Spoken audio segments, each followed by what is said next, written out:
Terceiro, Terceiro é o terceiro hábito. o master, Né? o melhor, o mais importante de todos.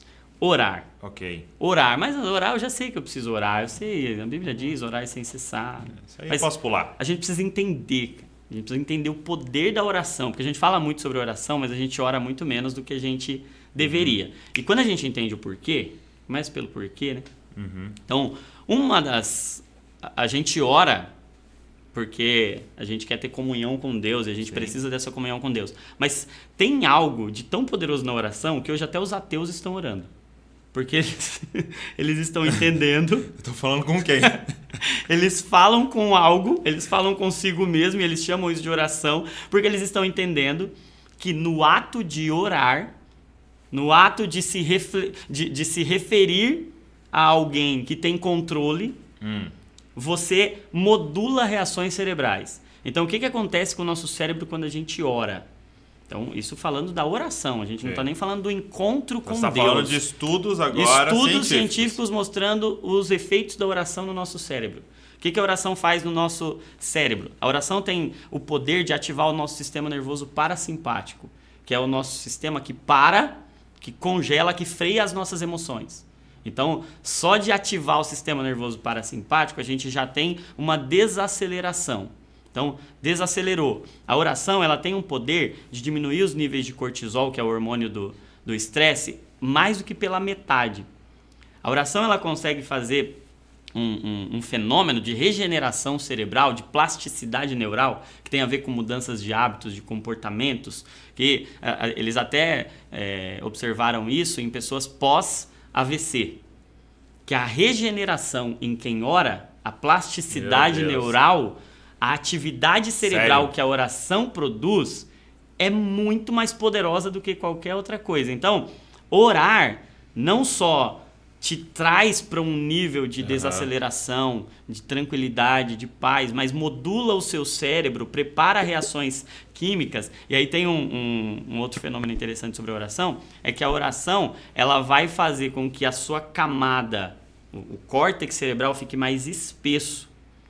Mas então, a oração, você está me dizendo que ela muda morfologicamente. Morfologicamente. Ela muda coisas físicas no meu cérebro. Ela muda fisicamente, quimicamente o seu cérebro. E aí ela faz com que a área da emoção, que a gente chama aí de sistema límbico, fique menos sensível. Então, a gente é menos entranha, menos suscetível à impulsividade, a agir emocionalmente. Então, a oração é poderosa demais. Ore porque vai te fazer muito bem. E é muito louco que a Bíblia vai associar, né? Filipenses 4, você não anda ansioso, então apresenta diante de Deus suas petições. Exato. Né? Então, ele sempre está ligando a questão das nossas emoções, né, com as nossas emoções são sempre um convite para oração. Independente da emoção que você está sentindo, ela é um convite. Muito bom. Beleza, então ter uma agenda. Quinto hábito das pessoas saudáveis. Quinto, fenomenal, é um melhor que o outro, é ler. Ler? Ler e, claro que não é qualquer tipo de leitura, né? Mas a leitura ela tem um poder de fazer você experimentar uma sensação mental e uma reação mental parecida com, por exemplo, você está lendo uma história. A reação mental que acontece em quem está lendo a história é muito parecida à reação de quem vive a história. Ok, então o que aquele personagem estava vivendo... Exato. Você experimenta. Você experimenta. Então, isso em dados de ressonância magnética funcional, a ativação de áreas cerebrais em quem está lendo é muito parecida com quem está vivendo. E aí você olha que é muito louco. Quem está lendo qualquer livro experimenta isso. Você experimenta como se você estivesse dentro daquela história. Imagina ler a Bíblia. Imagina ler os 4 evangelhos. Imagina ler os 4 evangelhos. Você tem a experiência de estar entrando no céu. De estar entrando no Santo dos Santos, cara.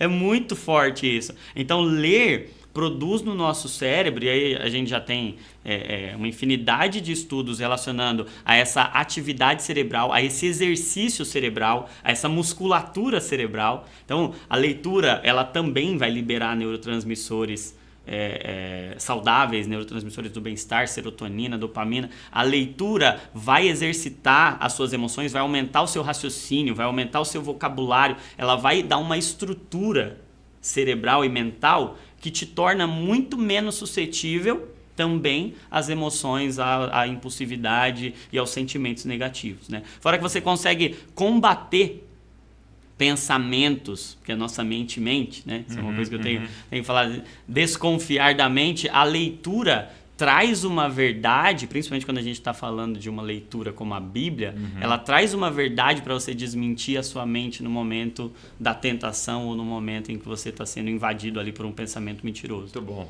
Eu vejo a diferença de pessoas que leem e pessoas que não leem numa questão muito interessante, que é essa flexibilidade. Porque assim, muita gente pensa assim, poxa, como eu queria ter dinheiro para viajar, como eu queria ter dinheiro para ir para outros países.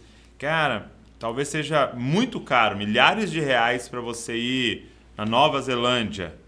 Mas sabia que tem um livro sobre a Nova Zelândia? Não, e é muito louco porque você vai ter quase que o mesmo cérebro, vamos dizer assim, que alguém que foi. Até mais. Até mais. Porque às vezes o cara que foi tá tão preocupado em tirar foto.